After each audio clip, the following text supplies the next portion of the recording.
Ezekiel 17. The word of the Lord came to me.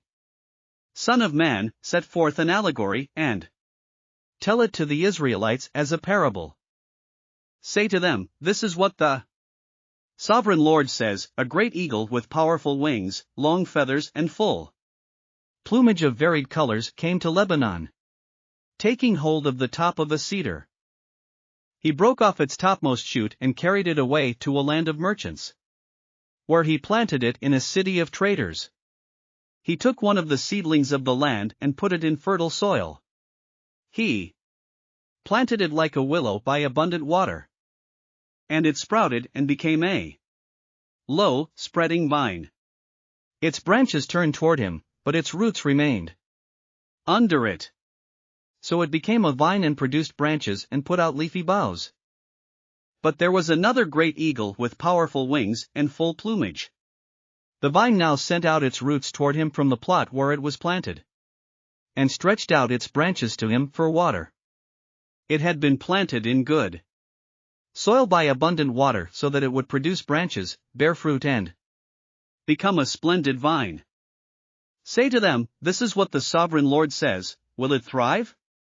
Will it not be uprooted and stripped of its fruit so that it withers? All its new growth will wither. It will not take a strong arm or many people to pull it up by the roots.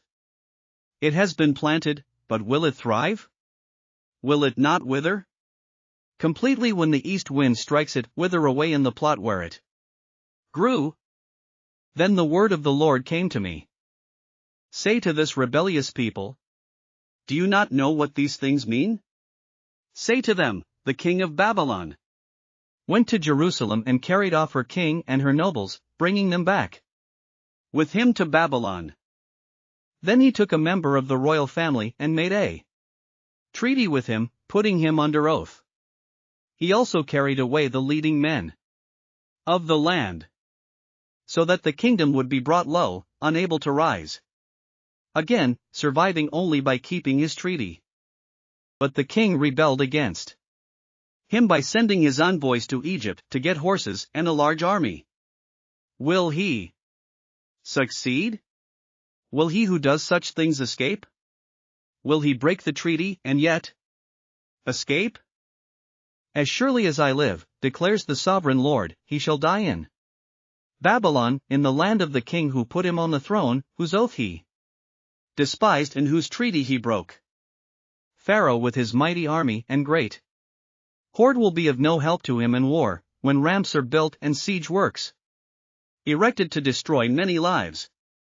He despised the oath by breaking the covenant, because he had given his hand in pledge and yet did all these things, he shall not escape. Therefore this is what the sovereign Lord says, as surely as I live, I will repay him for despising my oath and breaking my covenant. I will spread my net for him, and he will be caught in my snare. I will bring him to Babylon and execute judgment on him there because he was unfaithful to me. All his choice troops will fall by the sword, and the survivors will be scattered to the winds. Then you will know that I the Lord have spoken. This is what the sovereign Lord says, I myself will take a shoot from the very top of a cedar and plant it, I will break off a tender sprig from its topmost shoots and plant it on a high and lofty mountain. On the mountain heights of Israel I will plant it, it will produce branches and bear fruit and become a splendid cedar. Birds of every kind will nest in it, they will find shelter in the shade of its branches.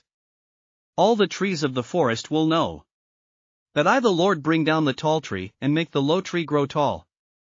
I dry up the green tree and make the dry tree flourish. I the Lord have spoken, and I will do it.